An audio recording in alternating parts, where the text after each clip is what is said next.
I'm back in the office. I'm excited to start tackling some recent news coming out. I just got back from driving the new Acura ADX, so stay tuned for my driving impressions March 13th. Make sure you are subscribed, but check out this cool stuff coming out of China.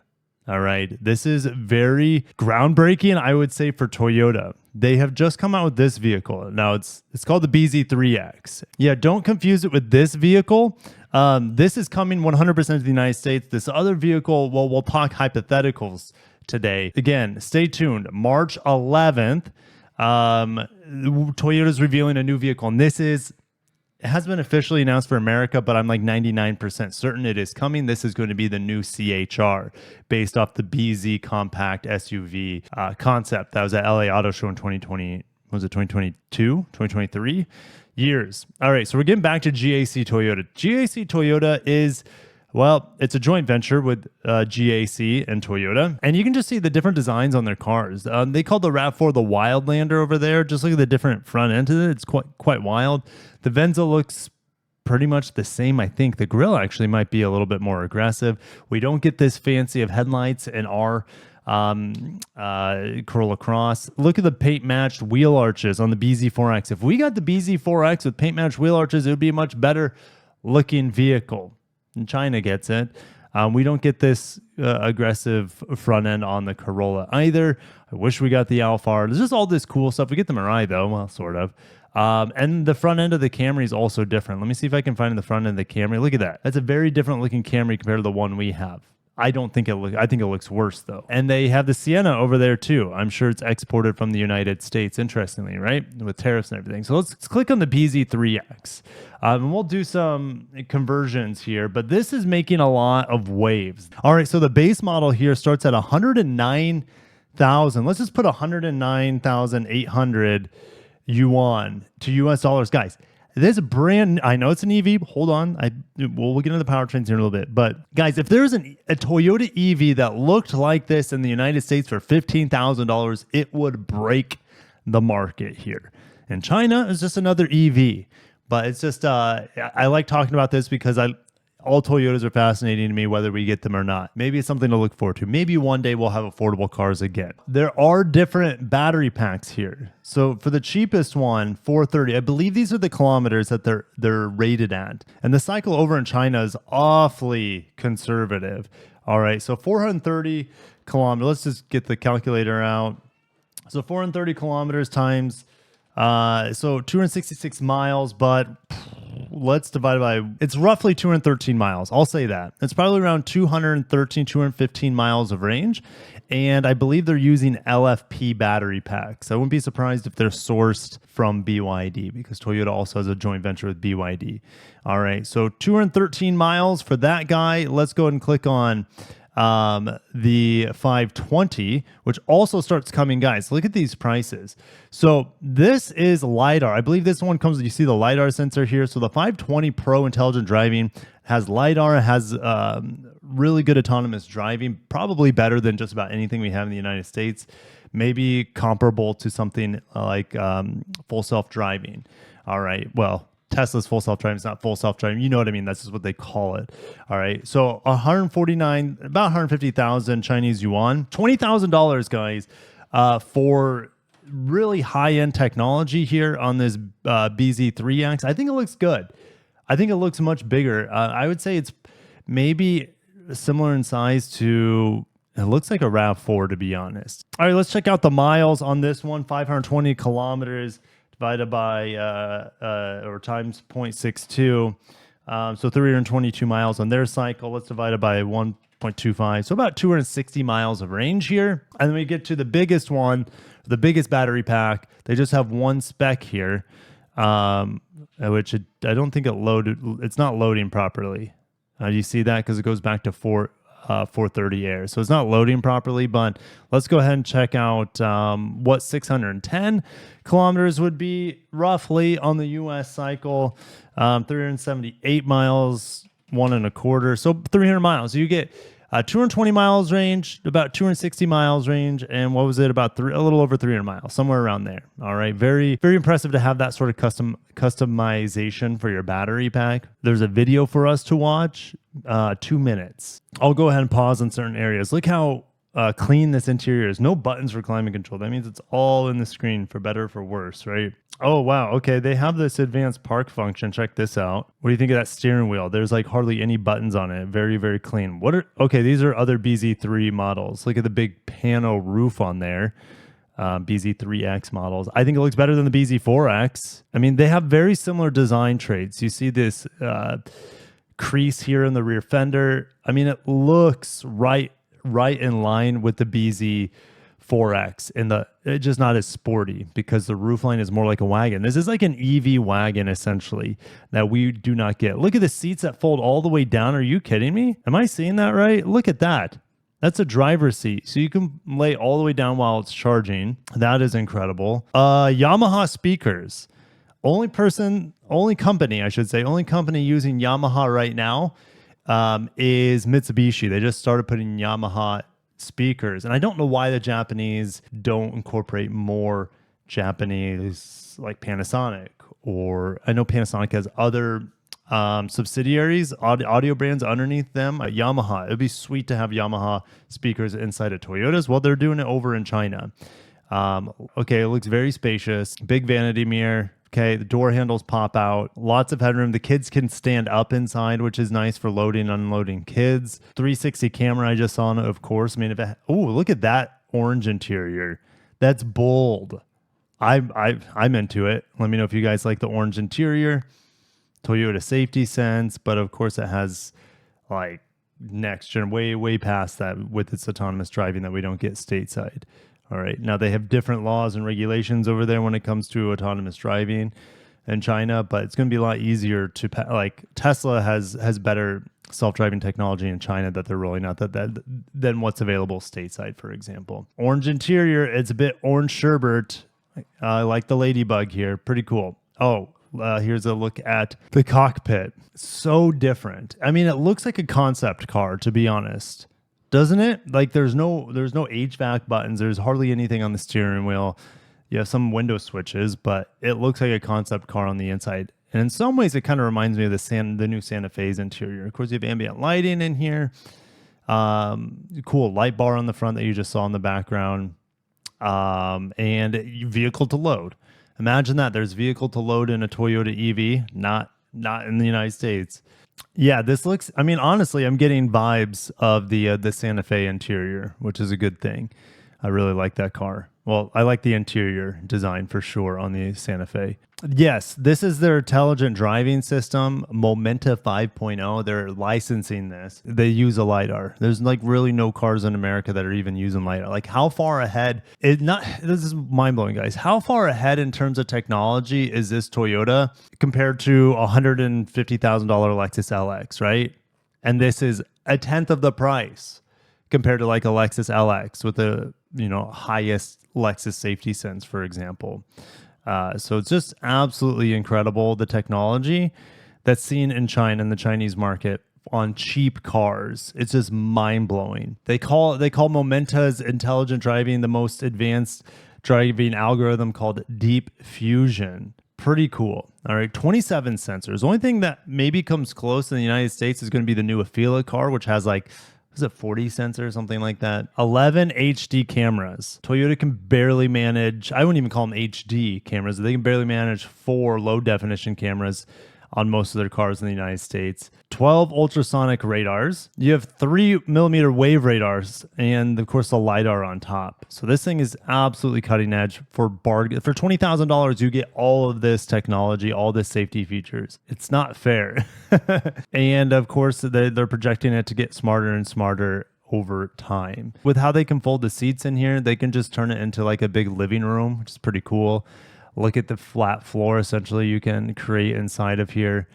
Ventilated seats. I mean, ventilated seats, like, look at this. And you can take the headrest off, so the floor is essentially flat. Where's the innovation for space management in the United States right now? They're just like, hey, just bring an inflatable mattress. I'm sure they have plenty of power in there to run a pump, an air pump, people will be living in their cars like this, and then charge it with your solar panels one day. Who knows? Again, it's tall enough. The Chinese kids can be very, very tall compared to like Japan, all right, and maybe Thailand. Like Chinese people are as tall as anyone else, as far as I am concerned. All right. So the fact is, we have a tall child in the back here is impressive. They can walk through like a minivan. It's hard in a lot of crossovers for kids to walk through properly, and just look how much leg space. I know this seat's probably pulled up all the way for marketing, but still, it's very, very impressive. And we're not going to get it. Are we going to get any of this technology? The answer is no. It's just a completely different ecosystem over there. Now, some of the designs might come over here because these cars are designed in Japan. But in terms of the technology we're seeing here, the battery technology, these EV motors, these are all sourced from inside of China. We're not going to see LFP batteries anytime soon. Maybe, probably not in the United States. Gosh, if there's a $15,000 EV stateside from Toyota, it would break the market. It would break the entire industry. And gas cars, believe it or not, like you can't get a new gas car for less than like $18,000 on a discounted Versa or something, right? Or discounted Sentra. They just don't exist. This car is essentially groundbreaking Lexus technology. It looks like, it seems like it, but at bargain basement prices. That's how competitive the Chinese market is. All right, so we're going to go over to Car News China. They're going to have a decent write-up here. Maybe we can get some more information on charging or motor size, things like that, motor output. Here we go. BZ3X 5-seater, of course. Here are the dimensions. All right, let's plug in these dimensions. I want to see what a RAV4 dimensions millimeter is, for example. So a RAV4 is 4,600 millimeters long. The exact same length as this BZ3X. All right. The width is 1855. So about the same width as a RAV4. The height is 1600. So we're at 1690 millimeters on a RAV4. So this is a more aerodynamic, lower to the ground, in some instances, at least a lower roofline RAV4. Guys, this is a RAV4 for $15,000 with autonomous driving technology and very impressive range. Again, like 260 miles of range for $15,000. Sorry, $20,000. $15,000 doesn't get you the full self-driving stuff, and it gets you like maybe 220 miles of range, something like that. So they're LFP batteries. 50 kilowatts is the small one. We already said that's like the 220 miles of range. 58 kilowatts is like, what do we say? Like 260. And then the 70 kilowatts is good for over 300 miles of range. Now, keep in mind, those are after my estimations, converting it to the EPA cycle, right? Toyota want to fight this stereotype that it makes dumb cars and equip the BZ3X with LiDAR and advanced driver assistance systems from Chinese autonomous driving startup Momenta. The 520 Pro and Pro Plus have versions with LiDAR and RoboSense and Momenta 5.0 assistant driving tech. With the top trim, 610 Max has optional LiDAR and Momenta 5.0 ADAS. So they seem to have really loaded up the 520 Pro and Pro Plus. Maybe that 260 miles of range, again, conversion to the US EPA cycle in miles. Maybe this 520 is kind of like the most competitive segment right now when it comes to range. So they loaded up this model to be the best value for them. All right. Momenta 5.0 enables BZ3X to have navigation on autopilot function without needing HD maps. That's pretty badass. All right. So let's look at the motor output. And I'm assuming these are all front wheel drive. I don't know for sure. Okay. But that's going to be my assumption. So the motor is 150 kilowatts, which is 201 horsepower for the 520 models and the 430 models. But the 610 Max gets 165 kilowatts. So 165 kilowatts, 221 horsepower. But the 520 Pro Smart and Pro Plus Smart with the Momenta here, with the LiDAR included, guys, it's just a screaming deal. Now, could I live with a lack of climate control? And the answer is absolutely. If the car comes this cheap, I could live with compromising on a lot of stuff. All right. But let me know if you guys would have to pay more in America just so you can get physical climate control buttons. If it's done right, then I could live with it. And these vents are really low. Low vents, yes, while like it makes the touchscreen showcase, low vents in Florida have a hard time cooling people off. Yes, there's a vent here, but you need more vents up high, in my opinion. But I would have to test it. The LiDAR ones use NVIDIA Orin X chip with 254 TOPS of computing power. And Toyota claims a BZ3X is the first car from their joint venture in China to feature LiDAR, which it is, all right? Because the BZ3 sedan that's there that costs more than this does not have it. So now we have this, and they're just going to have to cut the prices on the BZ3 would be my guess, because this thing, not as much range, but it just has so much more space and better technology for less money than the BZ3 over there. Toyota claims that 65% of the parts come from Chinese suppliers, only 1% are imported. Like, I guess Yamaha would not be a Chinese supplier, right, for the sound system, even though it is, those Yamaha parts are made in China. That's how I see it. 99% of it is Chinese, made in China. 35% of those Chinese parts are made from external companies outside of China is how I'm reading it. It's only a Chinese car now, meaning it's for the Chinese markets exclusively. Could they export it? Absolutely. I can just think of, gosh, if I'm like Australia is importing a lot of Chinese cars, and EVs are growing there. This comes to Australia, it could break the market. The RAV4 down there sells a crap ton in Australia. And if they have a fully electric one that's cheap, I can only imagine how it would disrupt the market in Australia, where they don't have massive tariffs on Chinese imported cars like we do in the United States or in Canada. All right. Toyota's already 2 BZ series in China, the BZ4X, the BZ3, which was developed together with BYD. Well, the BZ3 specifically, not the BZ4X, but the BZ3 was developed together with BYD and featured BYD electric motors and battery. The BZ4X has ceased deliveries in China already. Guys, this is crazy. The BZ4X is getting a major overhaul for the United States, for North America, and Europe. It's getting a big refresh this year. They just canceled it in China, meaning the BZ4X, even after they updated it, is not competitive in China. So the BZ4X that we're getting that's going to be super updated, whatnot, more than likely is going to be leagues behind this BZ3X. Not only in cost, it's going to cost way more, no matter where you're at in the world, the BZ4X over the BZ3X. But it's going to be behind, more than likely, in just about every regard. Maybe not acceleration. The BZ4X, probably will be amped up. I bet it gets 300 horsepower this time around. I don't know. That's just my gut feeling.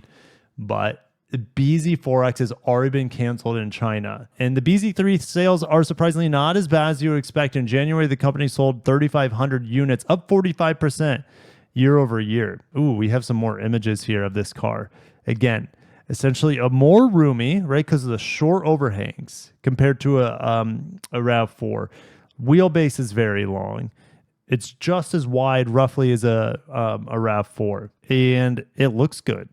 Let me know if you guys like the looks of it. It looks a lot better than a BZ4X. I don't know about this right angle here. That's weird.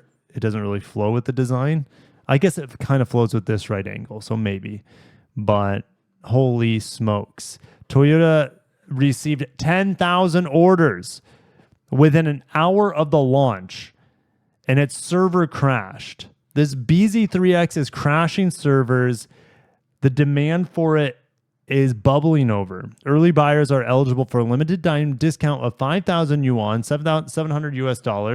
These EVs in China, a new one comes out every other day. You'll get tons of orders initially because it's something new. It's exciting. It's like a new phone coming out with all this technology. Demand on it can drop off a cliff. We've seen it with Cybertruck. We've seen it with other cars in the United States. They take pre-orders. It gets tons of attention. And then demand just disappears after the initial buyers are there. Will that happen with the BZ3X? I don't know. It seems very future proofed. It's priced super aggressively. It's the right package. It's essentially a more spacious, more techie RAV4 for way less money. We will not get this stateside for three reasons. One is China. Number one reason we won't get it, it's made in China. We're not going to get any cars made in China, essentially, especially BEVs.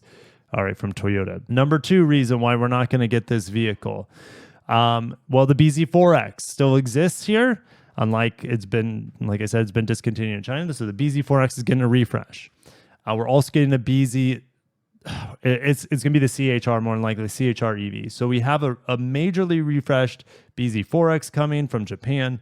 And we're going to have an all-new CHR EV, more than likely made in Japan. It's possible it could be made in the United States, but I highly doubt it.